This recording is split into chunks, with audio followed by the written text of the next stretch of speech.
¿Cómo nace tu pasión por la relojería? Por casualidad, porque en esa época estaba en Chaco empezando mi aprendizaje de lo que es la molinería con mi papá, en un molino harinero allá en Presidencia Roque Sáenz Peña. Y ocurre que un amigo, una tarde me dice: Lassi, ese amigo no hacía nada, era un muchacho muy bueno, pero no tenía una actividad específica, y ocurre que unos amigos de él, que son relojeros, le dicen si quiere ver cómo se desarma y se arma un reloj de pulsera y uno despertador. En esa época no existían los relojes electrónicos, era todo a cuerda. Y me dijo si tenía ganas de ir a ver, y yo siempre he sido espíritu curioso en todo. Entonces le dije: perfecto, me parece bárbaro. Así que fui a acompañarlo a la noche, y claro, vi un reloj que es una cuestión técnica de ingeniería, pero de mucho nivel, desarmándose, y había piezas que tenían algunas inclinaciones en su dentado que eran extrañas. Entonces me puse a preguntar, y me causó tanta curiosidad que me inscribí en un curso de relojería de la primera escuela suiza de relojería en Buenos Aires, por correo. Y bueno, recibí todo el curso, recibí material para trabajar, y se me convirtió en una pasión, pero una pasión hobby. ¿Mantenía tu trabajo, digamos, por un lado? Mantenía mi trabajo por un lado, que era otra cosa, ¿viste? Y bueno, con el tiempo se fue afirmando, hacía reparaciones a relojes de amigos, ¿viste? Y me acuerdo que empecé con una gran inclinación por los relojes antiguos, cosa que ahora, como verás, dentro de la relojería hay unos cuantos que están para reparar. El único problema con los pobres pacientes, le llamo yo a los dueños de los relojes, porque necesitan paciencia, necesito mucho tiempo para hacer la reparación, ¿viste? Siempre les digo, prefiero pelearme con un solo cliente a pelearme con 10 porque no tuve tiempo de hacerles los relojes. ¿Y qué te llamó la atención de la maquinaria del reloj? Y yo te diría que todo, porque está tan perfectamente hecho eso, y con el tiempo,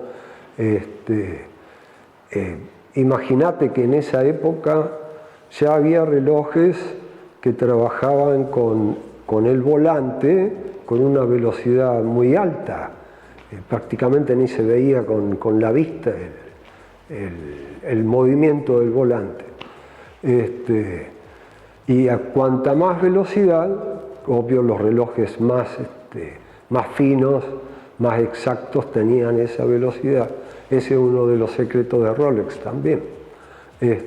Lográs más exactitud. Pero me llamó la atención todo el conjunto, lo que corresponde a toda la maquinaria del reloj. ¿Y son iguales la maquinaria? Bueno, obviamente más grande, más pequeña, pero ¿funciona similar? Tienen similitudes. La diferencia más importante está en la terminación, digamos. Hay relojes un poco más toscos, no por eso menos exactos, pero un poco más toscos. Antiguamente existían unos relojes que eran los Prokop, que salieron para los primeros relojes que salieron para la clase obrera. Y eran relojes muy simples, no tenían ni siquiera un áncora intermedio. El áncora es como un tridentito así, que trabaja con el volante ensamblando con la parte de lo que sería el rodaje, lo que serían toda la parte mecánica que gira, ¿viste? Los engranajes y todo eso.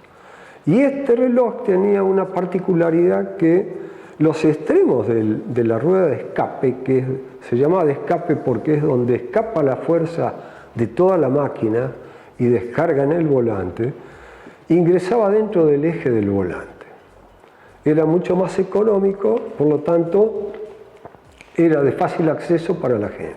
Si no, antes tenían los famosos de bolsillo que no eran para todos, ¿viste? Así que... Llegó a ser un símbolo de estatus el reloj. ¿Recuerdo qué reloj tenías?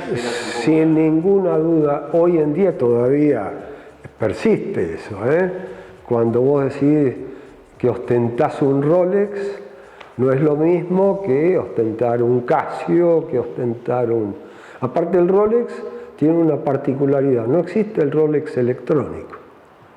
El Rolex es a volante y, o sea, es totalmente mecánico y obviamente es automático, o sea, carga la cuerda automáticamente con un contrapeso. Me imagino que la paciencia que decís que tiene que tener el cliente también la tenés que tener vos. Sí, paciencia y tranquilidad porque las piezas son muy frágiles también.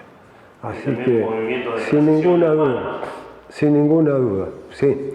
Y para eso es fundamental la ayuda de esto que tengo acá, que es la lupa. Muchas veces los clientes me dicen la vista que tengo que tener, y no, yo tengo unos lentes que son bastante importantes, digamos, ya para leer, pero con la lupa todo eso se soluciona, ¿viste? Hay lupas de distinta ampliación. Y te digo, me llamó mucho la atención de entrada y me encantó, y a medida que iba aprendiendo e iba descubriendo secretos de los relojes, más interesante se me hacía. Es como todo en la vida, cuando uno aprende algo se le hace más interesante, lo entiende mejor.